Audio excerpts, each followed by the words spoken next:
जब मैं इस धरती से मिटा दिया जाऊंगा तो शायद तुम्हारी जिंदगी पर कोई असर भी नहीं पड़ेगा। आखिरकार तुमने मुझे कभी सच में जाना ही नहीं।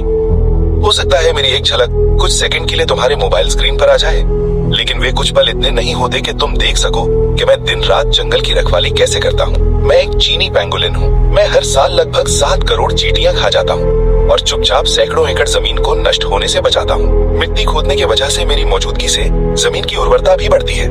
मेरी जीभ मेरे शरीर से 1.5 गुना लंबी होती है। हर हमले में मैं सैकड़ों चींटियों को पकड़ सकता हूँ और कीटों से जंगल की रक्षा करता हूँ। मेरे नथुने और कान मजबूत मांसपेशियां झिल्लियों से ढके होते हैं। यहाँ तक कि मेरी आंखों पर भी विशेष सुरक्षा परत होती है। इतना ही नहीं, मेरा पूरा शरीर हजारों कठोर शल्कों से ढका होता है। खतरा आने पर मैं खुद को एक मजबूत लोहे की गेंद में बदल लेता हूँ। शेर भी अगर मुझे बार बार काटे तो वो मुझे नुकसान नहीं पहुँचा पाता। लेकिन बाद में मुझे समझ आया कि जंगल के जानवर कभी मेरे असली दुश्मन नहीं थे। असली खतरा तो वे इंसान हैं जो सभ्यता के शिखर पर खड़े हैं। मेरे पूर्वज 8 करोड़ साल पहले हुए डायनासोरों के महाविनाश से भी बच गए थे, लेकिन आज मुझे मानव सभ्यता की लालच भरी दुनिया में गिरना पड़ रहा है।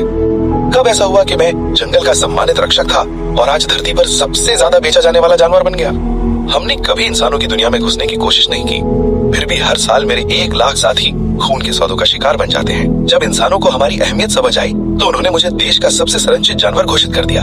लेकिन भारी मुनाफे के सामने यही सुरक्षा हमारी मौत को तेज करने का कारण बन गई। मैं सोचता था कि मेरा मजबूत शरीर हर खतरे से मुझे बचा लेगा, लेकिन मैंने कभी नहीं सोचा था कि इंसान मेरे खाने में दवाइयाँ मिलाकर मेरी मांसपेशियों को शिथिल कर देंगे। मेरी माँ ने मुझे जन्म दिया और इंसानों ने सिर्फ 5 मिनट में मेरी जिंदगी खत्म कर दी।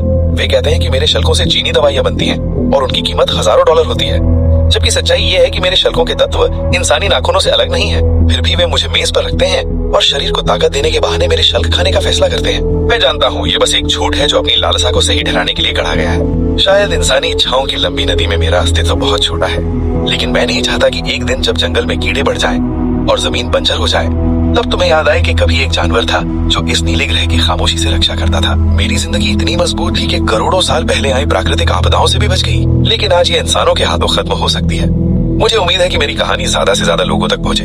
अगर सिर्फ 1 लाइक भी मिले तो शायद वो पत्थरों में उठी 1000 लहरों जैसा असर करे। नेक दिल इंसानों, कृपया याद रखो, जहाँ व्यापार नहीं होगा वहाँ हत्या भी नहीं होगी। मुझे आधुनिक सभ्यता की इस दुखद कहानी का नायक मत बनने दो।